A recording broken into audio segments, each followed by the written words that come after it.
আসসালামু আলাইকুম, সবাই কেমন আছেন? আশা করি ভালো আছেন। আলহামদুলিল্লাহ, আপনাদের সকলের দোয়ায় আমরা অনেক ভালো আছি। তো দেখতেই পারছেন, সেজে গুজে রেডি হয়ে গেছি। এখন যাব ছাদে। ছাদে গিয়ে কয়েকটা ছবি উঠবো। আর এদিকে আমার মা আমার ছেলেকে নিয়ে ব্যস্ত। দেখছেন কি সাজাচ্ছে, চিন্তা করে যায়। আমার আম্মুকে সাজাচ্ছে আর ও এদিকে সবগুলো এলোমেলো করে ফেলছে। আমার মা আমার ছেলেকে এটা কি সাজিয়ে দিয়েছে। তো এখন চলে যাব ছাদে, আর না দেরি করে।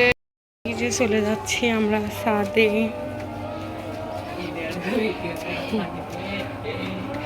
এই তো চলে এসেছি। তো দেখতেই পাচ্ছেন আকাশের ভিউটা কত সুন্দর, মাশাআল্লাহ। আল্লাহর যে কত সুন্দর সৃষ্টি, অনেক সুন্দর আকাশের ভিউটা। আমাদের ভিডিও বানানো শেষ, তো এখন আমরা চলে যাব রুমে। এখন অনেক অন্ধকার হয়ে গেছে।